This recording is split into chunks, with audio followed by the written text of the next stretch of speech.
that. Can't believe that you hurt me that bad.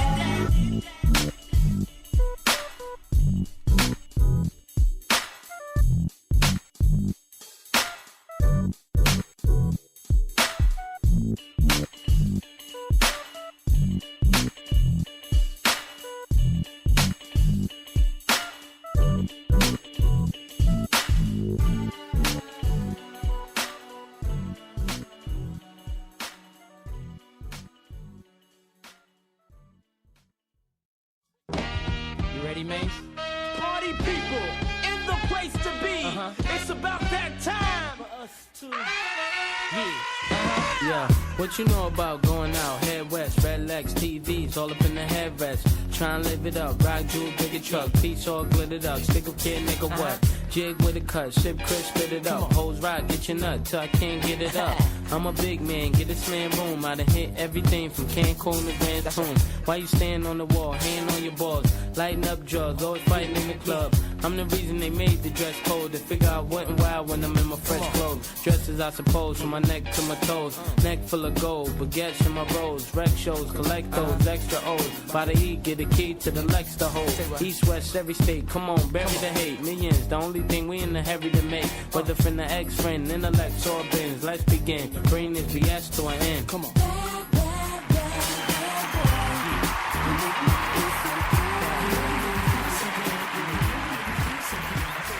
Welcome back to the show.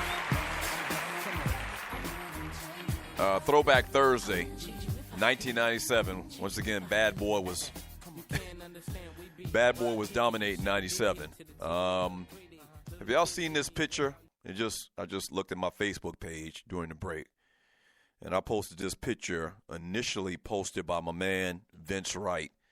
I mean, that is my folk, even though I had to put hot radio lead in his ass yesterday a couple times.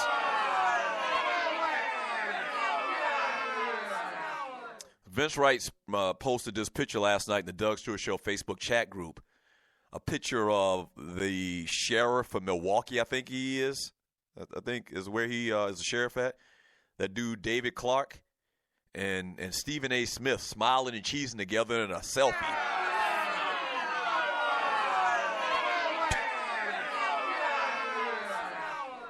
Yeah. Stephen A. Smith and very coonish acting, behavior, commentary, David Clark in a picture together, smiling and cheesing at each other like they best boys and shit.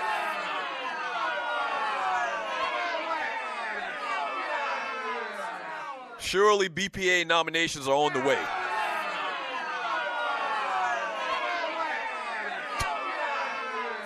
God damn. 404-382-0338.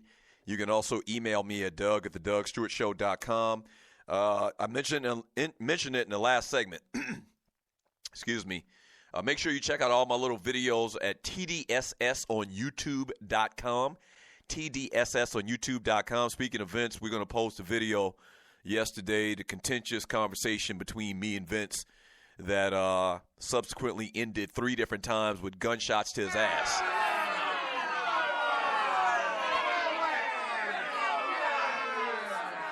So we'll post that today, as well as go back and check out any of the videos that I've done in the last couple of years in my what's the word I'm looking for? Being banished from radio. That's not the term I'm looking for, though. I can't even remember what the term is. But, yeah, I've been doing these videos for the last 3 or 4 years. Little short videos, sometimes 2 minutes, 3 minutes, maybe up to 8 or 9 minutes, depending on what the category of the conversation is. Go back and check them out at tdssonyoutube.com. All right?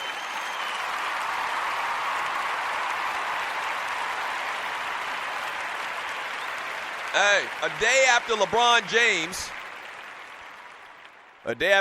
James told him to keep my kid's name out of your mouth, LeVar Ball doubled down on his opinion that the children of the star athletes don't themselves become star athletes.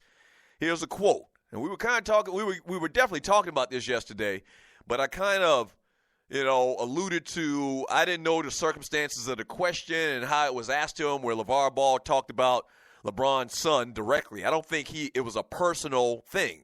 I said this yesterday. I didn't think that it was a personal thing. I think he was probably asking or giving answers to questions that were asked to him about kids of superstars. And here's the quote from LeVar Ball. He ain't scared. I said that. I just added that in just now before I started giving you the quote. He says, I gave an opinion on what I felt about no superstar kids really being superstars and the fact that they have to live up to their parents or to their fathers or whatever.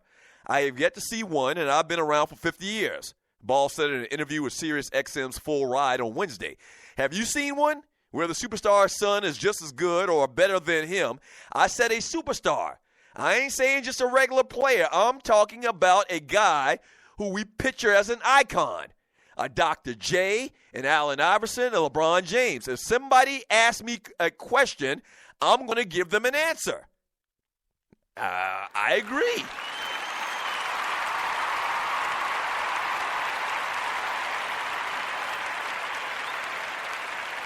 I agree with his premise. You can't give me a superstar player in the NBA whose son, and so Dell Curry is out. We talked about this yesterday. Dell Curry is out of the conversation. Dell Curry was not a superstar. He was a very good player. He was a solid player, played many years in the NBA, but he wasn't in the category of Michael Jordan and LeBron in those cats. Daddy Ball went on to say, I don't care what LeBron said. He's talking about he warned me. He warned me for what? What is warning going to do? Nothing. Yeah, I mean, really, and I named the show yesterday Warning. LeBron's a young, whippersnapper. This LeVar Ball is 50 years old. I'd be damned if some young little crumb snatcher, milk around his mustache would be talking shit to me.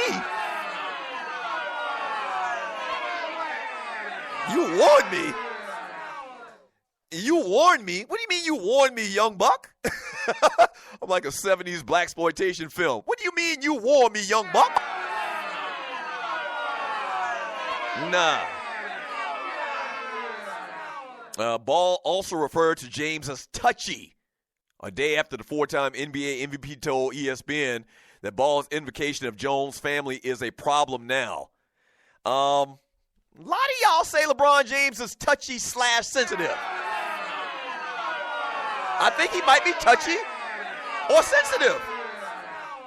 Yeah. Listen, the only thing that I've ever heard this cat say to make me say, man, what the hell is he talking about, is the whole thing about Michael Jordan.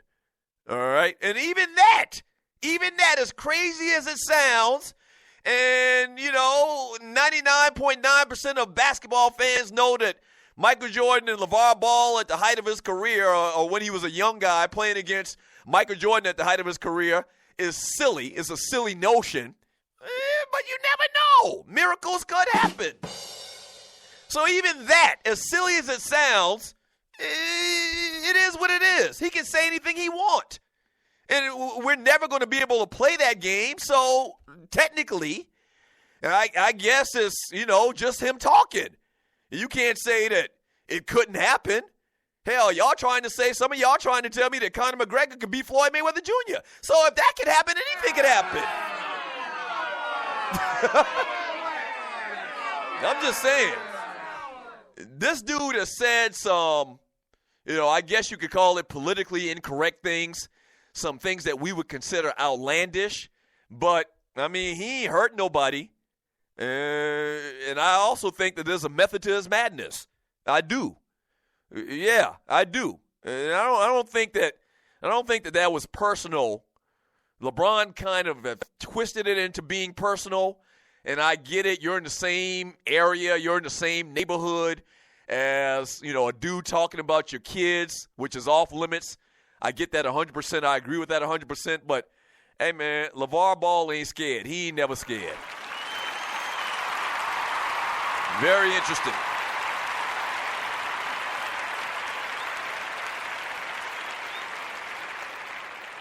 Tonight, NCAA tournament basketball weekend 2. You got the Michigan Wolverines in the Midwest region Number 7, Michigan taking on the Oregon Ducks, the number 3 seed. In the West region, you've got West Virginia taking on Gonzaga, the number 1 seed. Looks like one of those areas where Gonzaga gets put out. Like, I ain't buying into Gonzaga. I'm sorry. Also, in the Midwest region as well, you got Purdue taking on Kansas. And probably the most interesting one, the one that I'm looking most forward to, you got Xavier, the number 11 seed Xavier, taking on the number 2 seed Arizona. The dude, Laurie McConnon, averaging 15.8 points a game, 7.2 rebounds per game. So that's going to be a good one tonight. Xavier in Arizona. Late start. I'm used to it because I'm a fan of a team on the West Coast, so I think I'm going to stay up and watch that one tonight. NCAA basketball tournament. March Madness, Week 2 tonight, starting tonight.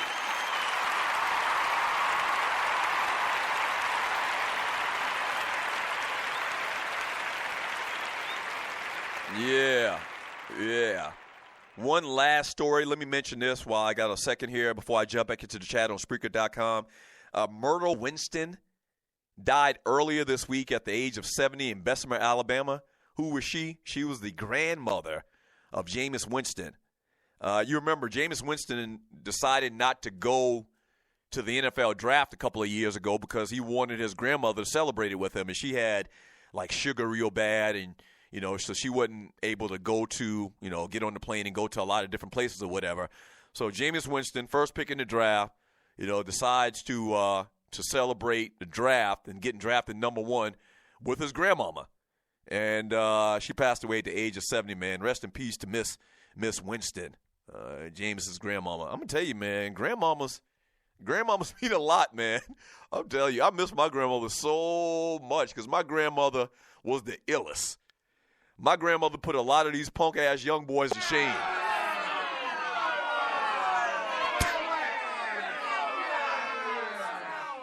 I'm willing to bet that my grandmother was a better rapper than Little Yachty.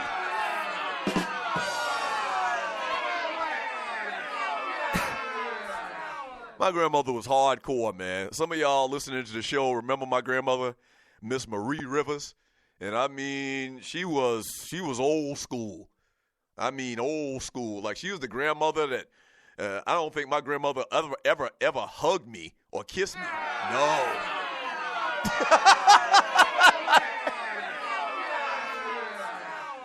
The fact that she had that wood stove burning in the wintertime, that buck stove, a lot of y'all don't even know what a buck stove is. The fact that she had that buck stove humming in the wintertime, and she had that fan in the window in the summertime.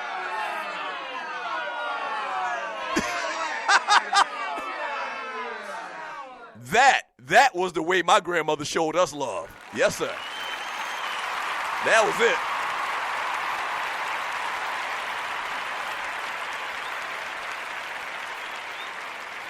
Yeah.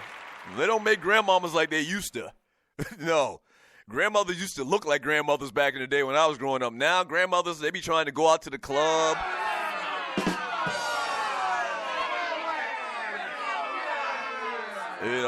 Gucci this, Fendi that, trying to be in style and hang out with the young people. It's just different now. From the 47 Problem, I like that movie Snow on the Bluff. I thought that was pretty good. Snow on the Bluff was very good. Till this day, I still don't know if that thing was acting or if it was real or what. If you've never seen Snow on the Bluff, you need to see that. It's very, very interesting, to put it lightly. So Snow on the Bluff is about this local drug dealer here in ATL. It's based here in Atlanta. In this part of the town they call the Bluff. I think that's where Bruce is from. He always talks about being from the Bluff. Anyway, so it's kind of like a documentary. It kind of puts you in the mind of, what's the name of that movie? Blair's Witch, the Blair's Witch Project, but it's in the hood.